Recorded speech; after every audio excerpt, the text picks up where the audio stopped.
Hello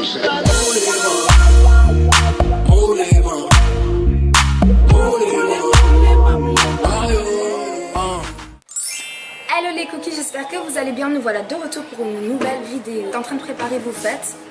En tout cas, bonne préparation et bonne fête à vous. Un gros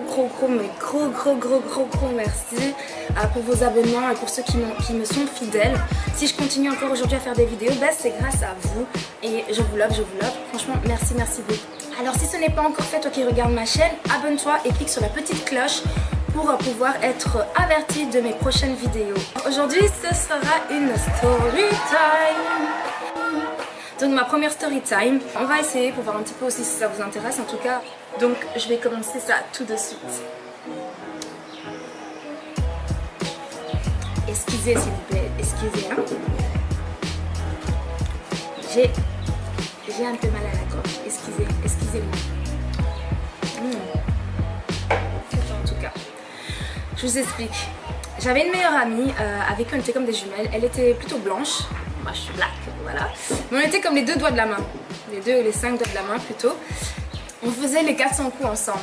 Donc on était dans la même classe, on allait à l'école, on a fait les maternelles, les primaires, tout ensemble. Donc on était vraiment comme deux gouttes d'eau. Sauf que l'autre était blanche, l'autre était noire. On nous appelait les jumelles Yin et Yang. C'était le pire nouvel an de ma vie. En tout cas, je m'en souviens comme si c'était hier. J'avais 16 ans, 16 ou 17 ans, je sais plus vous préciser l'année, mais c'est 16 ans ou 17 ans. Déjà, j'étais autorisée à aller plus dans des fêtes à la maison, vous voyez, un peu familiales ou des sortes de petites soirées dans la ville, mais il y a tout le monde, on est entouré. Et là, en fait, il y avait des amis qui organisaient une fête à la maison qui était la ville à côté de où j'étais. Donc moi, j'étais à Tubize et la ville se passait à Halle. C'est vraiment une petite ville qui est juste à côté, on va dire 10 minutes en voiture. Donc, toute contente avec ma meilleure amie, on va, donc on fait nos emplettes, enfin je veux dire nos petites économies. Et donc on avait préparé, mais quand je vous dis on avait préparé, c'était vraiment cette soirée, on s'est dit, vous savez c'est l'âge où, comment dire, les petits copains, on découvre les choses, on doit être toujours stylé à la une, faire les malines, taper des fiers. Donc on avait déjà acheté nos tenues, on était sapés comme jamais. En tout cas, elle devait venir chez moi, on devait s'apprêter ensemble. Et qu'est-ce qui se passe? Avant qu'elle vienne, dans la journée même, pas la veille, hein, le jour même, je m'embrouille avec ma mère. Ma mère m'engueule pour une histoire de je sais plus quoi, ouais, parce que j'avais été impolie, vous savez les darons, j'ai dit que ouais, et alors, tu peux faire ce que tu veux. Allez, tu vois la soirée du Nouvel An là aujourd'hui, tu oublies, tu as compris, tu vas regarder les feux d'artifice du balcon. Quand elle m'a dit ça, j'ai vu rouge, j'ai vu trop rouge. Déjà que j'ai un caractère, j'avais pas bon, j'ai fait, attends, j'ai planifié cette soirée depuis plus de 1 mois ou 2. Peu importe, j'ai pris du temps à préparer, j'ai pris mes petites économies. J'avais fait mes courses, j'avais déjà planifié la coiffure, tout. On a déjà dit à tous nos amis qu'on serait là. Ouais, on sera là et tout, rendez-vous là-bas. En tout cas moi, parce que ma meilleure amie n'était pas punie. Donc j'envoie un texto à ma meilleure amie. Et je lui dis ouais, ma mère m'a interdit de sortir à la soirée du Nouvel An, je suis dégoûtée, mais elle a dit que tu peux venir à la maison, on va fêter ensemble ici à la maison. Et donc elle me dit ok, je passe et tout. Donc finalement elle est quand même venue avec ses affaires et tout chez moi. Puis une idée me survient, je dis en vérité, on est dans la chambre, maman elle est pas compliquée, elle va pas regarder 36 fois dans la chambre, elle est en train de regarder la télé parce qu'elle adore les films et ce jour-là, ben, vous savez les jours des réveillons comme ça, ben, c'est toujours plein de films chouettes et tout ça là qu'on voit une fois là. J'avais un lecteur CD chez moi, un CD gravé avec des sons et tout ça et tout. J'ai mis la musique à fond dans la chambre. On a commencé à danser, j'ouvrais des fois la porte pour montrer que ouais on dansait et tout. Puis ma mère entend quand même inconsciemment que ouais, oh, ils sont en train de danser, tant mieux, elle a oublié l'histoire de Nouvel An, c'est pas grave. Je dis vas-y viens on se prépare, on part, il y a un train. Mais elle me dit mais on traverse la gare, elle est juste là. Donc on peut prendre le dernier train. Et on peut revenir comme si de rien n'était le matin. On va rien comprendre parce qu'elle va pas venir regarder dans la porte. Et je ferme la porte à clé. Elle dit ouais c'est vrai et tout. Parce que je dis ouais on va quand même pas dire à nos amis que ouais on peut plus venir, on a été punis, tout c'est trop la honte, tu vois. Elle me dit ouais en vérité on fait ça et tout, mais comment on va sortir? Ouais si on passe par devant c'est chaud. Elle me dit mais la fenêtre on est qu'au premier étage de toute manière. Elle me dit bah ouais. Donc il nous restait environ 30 minutes avant de prendre 30-40 minutes avant de prendre le dernier train. À ce temps-là, le CD est toujours en train de tourner. Alors j'ouvre la fenêtre de ma chambre et je regarde la hauteur de la fenêtre au sol. Et en fait, il y a une sorte de pelouse. Donc, il n'y a pas de macadam, il n'y a pas de béton, rien du tout. C'est vraiment de la pelouse et il y avait des roses et tout ça. Alors, je dis à...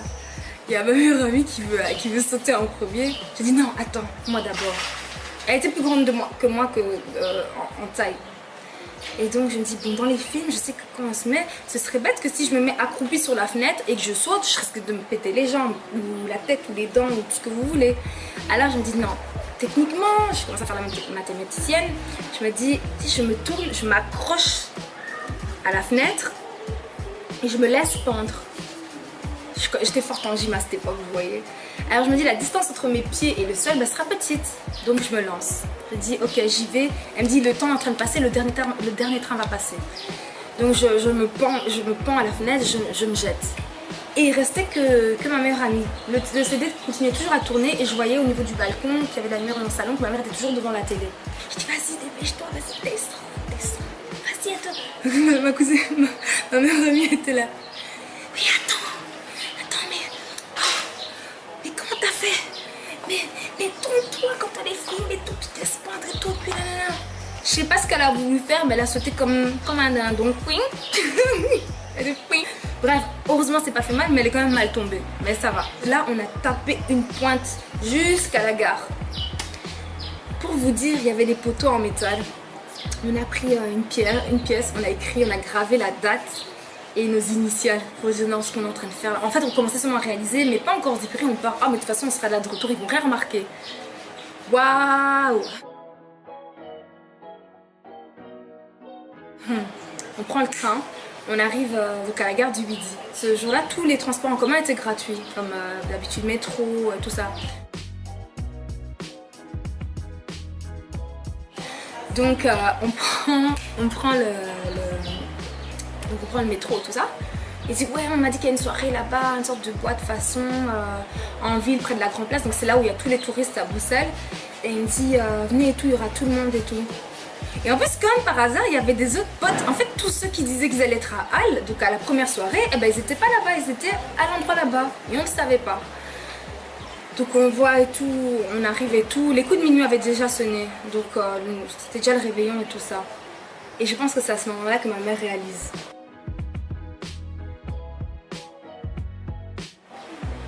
Donc on est en train d'aller vers le chemin de la boîte et tout. C'était une boîte de nuit, hein. J'ai oublié le nom, ça s'appelait l'Atrium ou quelque chose comme ça. On est rentré, bon on stressait parce que c'était la première fois qu'on rentrait en boîte et tout, donc on est passé. Tout le monde s'amusait, mais j'ai jamais été aussi figée de ma vie. Donc en fait mon téléphone a commencé à sonner, je voyais maman qui m'appelle. Je me dis merde, comment je sais qu'elle m'appelle? Or qu'elle elle est censée savoir que je suis dans la chambre, ça veut dire qu'elle a remarqué. Mon cœur il battait à 1000 à l'heure, j'ai fait merde. Mon grand frère m'appelle et tout ça, tout le monde m'appelle et tout. Et Elvina aussi, donc mon amie aussi, on l'appelle. Et en fait, c'était vraiment genre comme si le monde autour de nous s'était figé. Donc ils étaient là, les gens buvaient, tout ça. Je buvais pas d'alcool à cette époque. Ils étaient là en train de s'amuser et tout. Et moi, j'étais... j'avais le cœur qui battait à 1000 à l'heure, quoi. Je dis, purée, je suis déjà loin, je suis déjà... c'est dangereux ce que j'ai fait. J'ai commencé seulement à réaliser. Enfin, on a commencé seulement à réaliser ce qu'on était en train de faire. Donc les heures passaient. Donc en fait, au final, on n'a même pas dansé, on s'est même pas amusé. À ce moment-là, en tout cas. Et le problème c'est quoi? C'est qu'il fallait attendre le premier train pour rentrer en catimini. Mon avis c'était déjà mort. Donc on pouvait même pas faire de crochet vers Halle pour mentir que non. Donc on a vraiment traîné, donc on a essayé de traîner le plus longtemps qu'on pouvait. Et donc on a repris le premier train. Donc je rentre et tout chez moi. J'étais déjà pâle, mal, fatiguée et tout ça parce qu'en fait au final j'avais passé un nouvel an pourri quoi. Et donc je suis rentrée et ma mère n'a rien dit. Ma mère ne m'a rien dit. Je suis rentrée, j'ai pris ma douche et tout normalement, j'étais dormir. Je me dis, ma mère elle est toujours pas venue. Et là je commençais vraiment à avoir peur.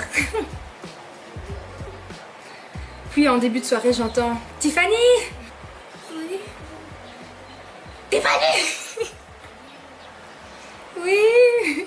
Genre, on s'attend peut-être qu'elle dise il y a quelque chose. Non, en fait, en gros, c'est que tu dois te lever, tu dois y aller. Assis-toi là. Tu étais où? J'étais à la fête de Halle. J'ai commencé à chercher des mensonges en gros. J'ai commence à chercher des mensonges, à raconter des mensonges et tout. Elle me dit, pourquoi tu mens? En tout cas, c'était une des histoires qui m'est arrivée. C'était vraiment la pire histoire. J'ai vraiment écourté pour pas vous faire de trop long blabla. Franchement, un conseil, réfléchissez à deux fois avant de faire des bêtises. Mais je pense que si on n'en fait pas, ben, on ne saura jamais. Donc voici ma première story time. J'espère que ça vous a plu. Si vous avez des commentaires à faire pendant cette vidéo, écrivez-le en bas. N'oubliez pas de me suivre sur Instagram, Facebook et Snapchat. Je vous mets tout ça en description. À très bientôt les cookies.